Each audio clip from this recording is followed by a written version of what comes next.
No, not at all. Let's go for it. Right, good month, yeah. सही सही है. So good to see you guys. Thank you. Thank you. I know anyone see the trailer. The dialogue comes in कि 90s queen. हम सब आपको अभी भी queen नहीं मानते हैं. Tell us Sweet. the very first reason you said yes to the film. I think this show came to me 10 years ago and तभी भी बहुत ही इंटरेस्टिंग था क्योंकि जैसे आप सब जानते हैं this is the Indian official adaptation of a American show called revenge जो एबीसी स्टूडियोज़ ने बनाया था. It was very acclaimed show. तो ये उसका अडेप्टेशन है जो मेरे पास पहले भी आया था लेकिन अंडर डिफरेंट सर्कमस्टांसेस. एंड अब जो इन्होंने पूरा अच्छी तरह जमा के 10 years हेंस हम सब वापस वही शो बना रहे. तो कहीं ना कहीं ये शो मैं करने ही वाली थी चाहे तब या आज या कल. तो ये एक ऐसा था कि स्टोरी बहुत ही दिलचस्प है, बहुत ही इंटरेस्टिंग है. इसमें suspense, thriller, elements of drama, twist, turns, plot सब कुछ है. सो इट इज़ समथिंग कि आप मिस ही नहीं कर सकते हो. So there was no two ways कि मैं न करती ये शो. रवीना की ओरिजिनल शो की बात की जाए तो क्या आपने ओरिजिनल शो देखा है और क्या जो कैरेक्टर ओरिजिनल शो में है वो आप उसको देख के मतलब आपने कुछ टिप्स की क्या है? तो इस कारण ही मैंने ओरिजिनल शो नहीं देखा. मैंने सिर्फ एक सीजन देखा to see the world of the and the planning of the entire show. लेकिन जनरली मैं एक कैरेक्टर नहीं देखती हूँ बिकॉज फिर कहीं जहन में वो बैठ जाता है और अब वो सबकॉन्शियसली आप फॉलो करने लगते हो. तो I wanted to create Indrani Kothari क्योंकि जब हमने इंडियन अडेप्टेशन किया है तो काफ़ी चीज़ें हैं जो हमारे इंडियन कल्चर से रेलिवेंट होके हमने अडेप्ट किया है उसे हमारे सीरीज़ में. सो इसलिए रुचि जी को भी लगा कि इट्स नॉट नेसेसरी कि हम वो ही कट पेस्ट कॉपी करें. देर इज़ अ लॉट जो बहुत चेंजेस हम लाए हैं इस शो में which makes it even more interesting and more identifiable with our audiences. What is the most challenging part while working on this project? क्योंकि adaption है, क्योंकि उम्मीदें ज़्यादा होंगी, वो ज़्यादा कामयाब रहा है. फिर इसका एक अलग ही अंदाज है क्योंकि हिंदी की ऑडियंस के लिए. तो आपके लिए क्या चैलेंजिंग रहा? आई थिंक सही सवाल है आपका, सही प्रश्न है क्योंकि ज़रूर ये एक जहन में रहता है कि एक शो जो सक्सेसफुल हो चुका है आशा करते हैं कि हम भी उसी सक्सेस की ऊंचाइयों को छुएं इस शो को लेकर.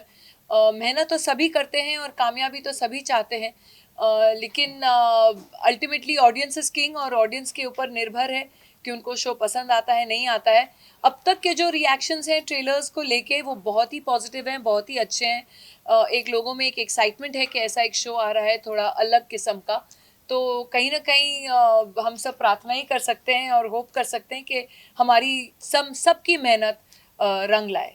रवीना जी हॉटस्टार की बात की जाए तो हॉटस्टार मतलब कि जो भी शोज आ रहे हैं हॉटस्टार के तो उसमें वुमेन्स को जो है काफ़ी स्ट्रॉन्ग बताया गया है और काफ़ी स्ट्रॉन्ग रिप्रेजेंट किया गया है. जैसे सुष्मिता सेन का शो आर्या हो, काजल जी का शो ट्रायल हो, तो उसके आपको लगता है कहीं ना कहीं हॉटस्टार जो है वुमेन एम्पावरमेंट की कुछ ज़्यादा ही सोच सकता है क्या? आई थिंक एक खूबी है इस चैनल की जो ये विमेन ओरिएंटेड जिसे हम कहते हैं या जो प्रोटैगनिस्ट हैं विमेन लेड शोज़ आजकल एक्चुअली पैन ओटीटी प्लेटफॉर्म्स पे हो रहे हैं और हमारी फिल्मों पे भी एक इक्वल अपॉर्चुनिटी काइंड ऑफ एक दिख रहा है रेल्म जो चल रहा है इस समय. So I think it is a great change for basic awareness also in our society to bring about that change. तो कहीं ना कहीं ये इन्फ्यूज़ करता है ऑडियंसेस के माइंड्स को भी and it's kind of working. And I think ये एक बहुत ही अच्छा साइन है कि a platform encourages mostly women led shows. And अगर आप देखें तो it is something that is being accepted very well. So एक एक्सेप्टेंस जो है वो भी बहुत ज़रूरी है क्योंकि आप जो है आप you can keep making content लेकिन अगर ऑडियंस नहीं एक्सेप्ट करे तो कंटेंट नहीं चलेगा. लेकिन मतलब ऑडियंस की तरफ से भी ये एक्सेप्टेंस है. So in basically I feel in society it's a great change. Indrani ji का किरदार और रमिका सेन जी का किरदार कितना सिमिलर है और कितना डिफरेंट है दोनों किरदार में. And adding on that how long we have to wait for chapter 3? I think आप देखेंगे रमिका सेन और इंद्रानी कोठारी में और जो पिछला मैंने कस्तूरी डोगरा किया अरण्यक में तीनों ही किरदार बहुत ही अपने आप में अलग किस्म के कैरेक्टर्स हैं.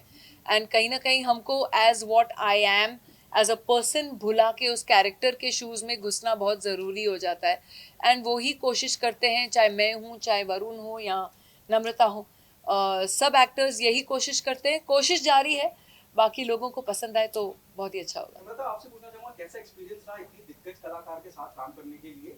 अरुण, आपसे भी जानना चाहूंगा क्या सीखने को मिला? आई थिंक ये सीखने को मिला कि हार्ड वर्क हमेशा कंटिन्यू रखना पड़ता है। वो जो हंगर होता है एक आर्टिस्ट में, वो हमेशा कंटिन्यू रखना पड़ता है, चाहे आपने कितने भी अवार्ड जीते हो। रिगार्डलेस आपको सेट पे आना है, उतनी ही मेहनत करनी है, उतना ही प्रेप करना है।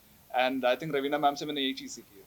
नहीं, बिल्कुल, आई थिंक सेम मेरे लिए भी इतना प्रोफेशनलिज्म, डिसिप्लिन, हंगर अभी भी इनमें देखना बहुत ही इंस्पायरिंग था मेरे लिए, क्योंकि that's what I aspire to be. और आई होप कि इनकी जो कला है, टैलेंट है, I have imbibed a little bit. बहुत ही एनरिचिंग एक्सपीरियंस रहा मेरे लिए। There are two questions. Do you think the sense of responsibility goes up on your shoulder when people appreciate your work even today in the current scenario? जितना भी जो भी काम आप करते हैं बड़ा सराहा जाता है, जो आज के दौर के वक्त में एक्ट्रेस या फीमेल एक्ट्रेस नहीं है, विद ऑल ड्यू रिस्पेक्ट, वो नहीं है अब फील्ड के अंदर, लेकिन still going on. What is that one thing keeps you going on? देखिए, मैं दूसरों के लिए नहीं, लेकिन मैं अपने आप के लिए तो कह सकती हूँ कि मैंने I have always chosen quality over quantity.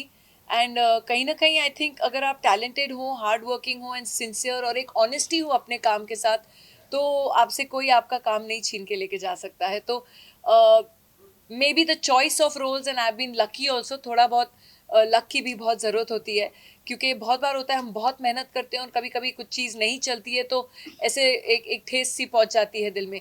लेकिन I have been lucky also, कृपा रही है, ईश्वर की कृपा रही है, ऑडियंस की कृपा रही है कि उन्होंने मुझे हर किरदार में एक्सेप्ट किया। एंड वो मेहनत अभी भी जारी है। एंड मैं जहाँ तक कोशिश करती हूँ कि मैं हर एक जो भी शो या फिल्म करूँ, वो मैं कभी अपना कैरेक्टर रिपीट नहीं करती हूँ। आई ट्राई एंड डू के हर एक अलग ही अंदाज में, एक अलग ही तरीके का किरदार हो, तो मुझे भी मज़ा आता है करने में, मुझे एक चुनौती सी लगती है, एंड आई होप ऑडियंस को भी मज़ा आए। रवीना जी, रवीना जी 90s की बात की जाए तो 90s की जो एक्ट्रेस थी, हमने देखा कि 2023 में जो है काफी सारे एक्टर्स एक्ट्रेसेस जो है काफी अच्छा काम किए हैं। 90s के जो एक्टर एक्ट्रेसेस थे, जैसे बॉबी देओल जी हैं और सनी देओल जी हैं, काजोल जी, सुष्मिता जी, तो सब लोग ने बहुत ही अच्छा काम किया है 2023 में। तो आपको लगता है कहीं ना कहीं जो है यंग जनरेशन को एक रन फॉर दियर मनी है, आपको आ गए हैं वापस?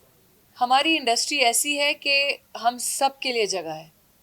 कोई ऐसा नहीं है जिसे शायद, अगर जिसने अपना मुकाम या नाम बनाया हो या मेहनत की हो या टैलेंट, कभी ना कभी तो आपका टाइम आएगा ही। तो ऐसी कोई बात नहीं है कि हम न किसी का काम छीन रहे हैं और न कोई हमसे काम छीन रहा है। Like I said, talent is always here to stay, and fresh and new talent is always welcome. Namita और वरुण, आपसे जानना चाहेंगे, जब नम्रता। नम्रता या जब मैम आपके सामने हो तो क्या कुछ आप लोगों ने पहले से प्लानिंग करके गए थे? What was your first day in shooting with her? Planning जितनी भी की थी मैंने, 7 दिन की प्लानिंग की थी, वो सब वैसे डब्बे में चली गई, हाँ। क्योंकि इनको देख के you feel larger than life. When she enters a room, वो एक एनर्जी लेके आती है। And but again she made everything so comfortable कि हमको कभी घबराहट हुई नहीं सेट पे। तो बहुत इजी टू वर्क था।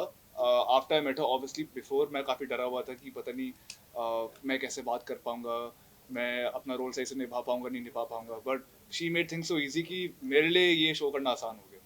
नहीं, मैं बहुत शाय थी पहले, पहली मुलाकात में, लेकिन हम पहले लुक टेस्ट में मिले थे और फिर बहुत सारी रीडिंग्स की थी, तो जो भी नर्वसनेस थी वो उसमें ही यूज़ अप हो गई। और फिर जब हम सेट पे थे, एंड बाय दैट टाइम हमारी बहुत सारे रीडिंग्स हुए थे, तो we got to know each other. और वो इतनी वार्म है, इतनी प्रोफेशनल है, she is there to play her character, and वो इंश्योर करती है कि सब उनके आसपास हैप्पी और सिक्योर फील कर रहे हैं। तो it was just a lot of fun.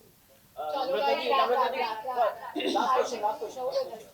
Namrata ji, पहली आपकी सीरीज है और रवीना जी के साथ है, और इस पे ऊपर से सोने पे सुहागा ये है कि नेगेटिव रोल आप प्ले कर रही हैं, तो कितना ज़्यादा प्रिपरेशन की थी आपने उसके लिए, और क्या मतलब कि ये इंटेंस था आपका कि मतलब कि आपको नेगेटिव रोल ही प्ले करना है क्या? नेगेटिव है कि नहीं, आप शो देखने के Exactly. बाद डिसाइड कर लीजिए, वो हम रिवील नहीं कर सकते। लेकिन बहुत ही प्रेपरेशन रहा, बहुत ही वर्कशॉप्स, इमोशनल प्रेपरेशन था।